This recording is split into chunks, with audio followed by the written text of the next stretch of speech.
Welcome, everyone, to vpod.ai. Glad to be here. I'm your host, Mike, and sitting across from me is our expert, Susan. Hi, everyone. You can sponsor this podcast for just $25. Your message will be featured across major platforms like Apple Podcasts, Amazon Music, Spotify, and more. If you're interested, visit vpod.ai to get started today. It's an awesome opportunity, honestly. It really is. So I want you to imagine your morning routine for a moment. Now, you are actively trying to keep your brain sharp as the years tick by. Right, fighting off that brain fog. Exactly.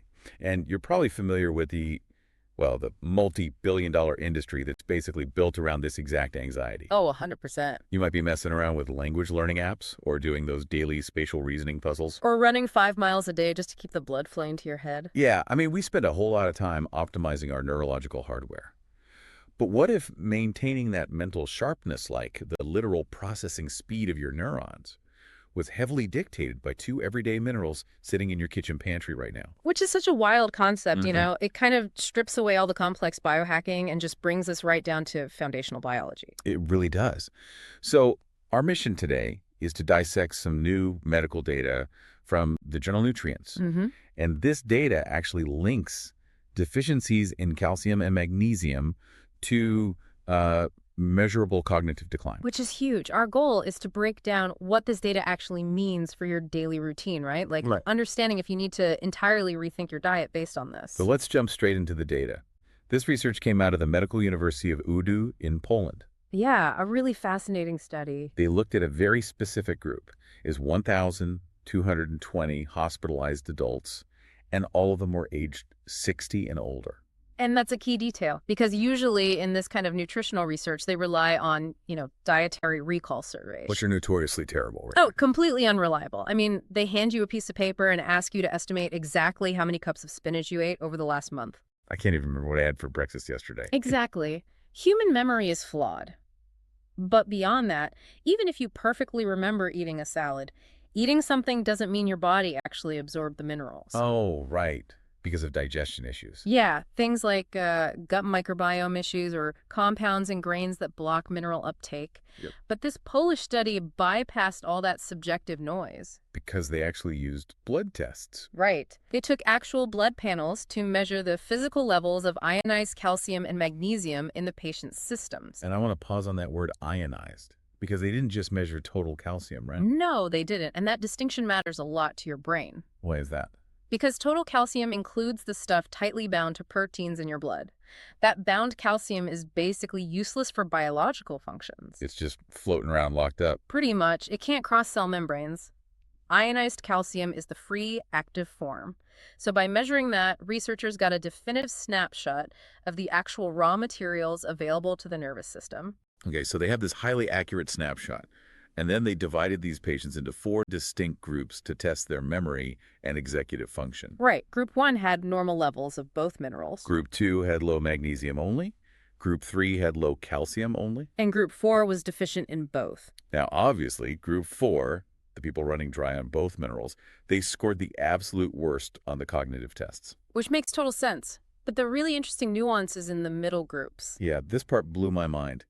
They found that people with normal calcium but low magnesium actually performed way worse than people with normal magnesium but low calcium. It's a huge drop-off. Like, low calcium alone didn't cause as dramatic a drop.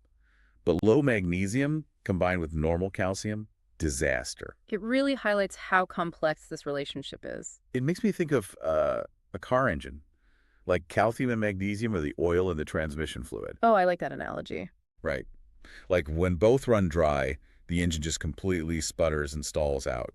But mechanically, why does the brain care so much about these two specific minerals? Well, let's look at calcium's resume first. It's the most abundant mineral in your body. We usually just associate it with strong bones, though. Right, the whole milk mustache thing. Right. But it's actually vital for muscle and nerve health. It moves blood through your vessels and releases hormones. And magnesium has a massive job, too. It regulates muscle and nerve function, blood sugar levels, blood pressure. It even helps make DNA. So your nervous system relies heavily on this biological infrastructure just to fire correctly. So if you're lacking the raw materials, system-wide communication just slows down. Exactly. Let's look at how a thought actually forms. It's an electrical signal traveling down a nerve. Right, an action potential. Yeah. And when it reaches the end of the nerve, there's a physical gap called the synapse. To get the signal across that gap, calcium channels open up in milliseconds. So the calcium floods into the cell. Yes, and that influx of calcium is the physical trigger that releases neurotransmitters into the gap to carry the message. Okay, wait. So without that exact calcium spark, the electrical signal just dies at the end of the nerve. Basically, yeah. The message never gets sent. Calcium is literally the ignition switch for communication in your brain. Wow. Okay, but the brain can't just have every nerve firing constantly, right? That sounds like chaos. It would be absolute chaos, and that is exactly where magnesium comes in. If calcium is the spark plug, magnesium is the voltage regulator. Or like the noise gate. Yes, perfect way to put it. Magnesium physically sits inside the receptors on the receiving end of the signal. It just camps out there. Yeah, it acts like a bouncer. It physically blocks the pore, which prevents the nerve from firing in response to just, random background noise. Oh, so it's like the squelch control on a walkie-talkie. It Mm. keeps the static out so you only hear the actual broadcast. That is exactly what it does. The magnesium only moves out of the way when a strong, intentional signal arrives. But if you're deficient in magnesium, Then the bouncer's gone. The receptor is unguarded. oh man. So the neurons just start firing at every little stray signal? Relentlessly. They become hyperexcitable. It creates a state called excitotoxicity. That sounds bad. It's terrible. The cells basically burn themselves out from overstimulation. Clinically, you experience severe brain fog and a rapid decline in memory. So going back to the Polish study, those patients with normal calcium but low magnesium performed drastically worse because they had the spark, but no bouncer. Exactly. They had all the gas and absolutely no brakes. Man, that is fascinating. But I have to step in and play devil's advocate for a second here. Go for it. We're looking at a study of hospitalized patients over 60. Isn't evaluating a hospitalized patient's brain function kind of like evaluating a car's everyday performance while it's actively in the repair shop? It's a huge confounding variable. You are totally right to poke holes in this. Right. I mean, they might be fighting off pneumonia or recovering from surgery. And the broader medical community strongly agrees with your hesitation. Dr. Luke Kim from the Cleveland Clinic and Dr. Katrin Tucker from UMass Lowell, they both pointed out this exact flaw. What do they say about it? Basically, that acute hospitalization triggers a massive stress response. Cortisol spikes, inflammation floods the system, and cognitive function just tanks anyway. Completely independent of what their mineral levels are. Exactly. Plus, the medical treatments themselves actively drain mineral reserves. Oh, wait, really? Like the medications? Yeah. If an elderly patient is on IV diuretics for heart failure, those drugs force the kidneys to flush out massive amounts of fluid. So they're literally just peeing out all their magnesium and calcium. Straight down the drain. So the low minerals might just be an indicator of illness rather than the root cause of the dementia. Wow. Okay. And the researchers completely ignored kidney function in this study, didn't they? They completely left it out, which Yeah. is a huge blind spot because the kidneys are the master regulators of mineral balance. Right. They decide how much to reabsorb or excrete. And they also completely ignored diabetes, which wildly skews mineral levels too. So it's a classic case of correlation versus causation. Highly likely. And Dr. Tucker's past research makes it even more complicated. She found that having way too much magnesium is also linked to cognitive decline. Wait, too much is bad too. Yes, it's the Goldilocks principle. Biological systems hate extremes. If you push way past the optimal threshold, your cognitive performance drops again. So you can't just blindly max out your mineral intake with massive supplements. Definitely not. Excessive magnesium can depress your central nervous system and cause dangerous drops in blood pressure. It's all about finding that exact right balance. Precisely. You want equilibrium, not saturation. Okay, so even if this specific hospital study isn't the ultimate smoking gun for dementia, the pure biology of these minerals raises a massive red flag. It absolutely does. Especially considering that almost half of all Americans aren't getting enough magnesium in their daily lives. Half the country is operating at a deficit. It's a quiet, systemic malnutrition happening in a society that has, plenty of calories. We're overfed but undernourished.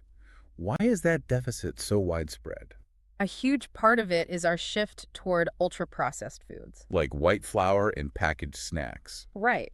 When they mill wheat to make white flour, they mechanically strip away the bran and the germ of the grain. Just to make it last longer on the shelf, right? Yeah, to stop the natural oils from going rancid. But the problem is, the bran and the germ are exactly where the plant stores its mineral reserves, So we're just eating the empty starch. which gives you rapid calories but absolutely zero chemical infrastructure for your nervous system. But even if you avoid processed food, there's another problem, right?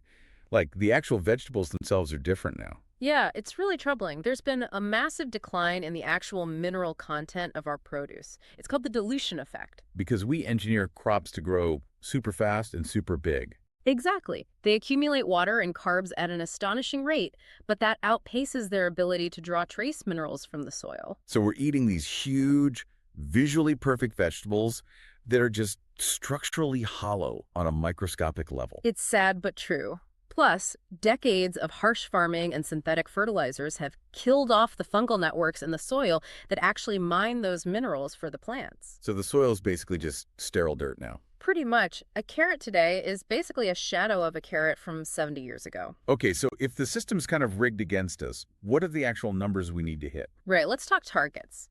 For magnesium, most adults should aim for 310 to 420 milligrams a day. And what about calcium?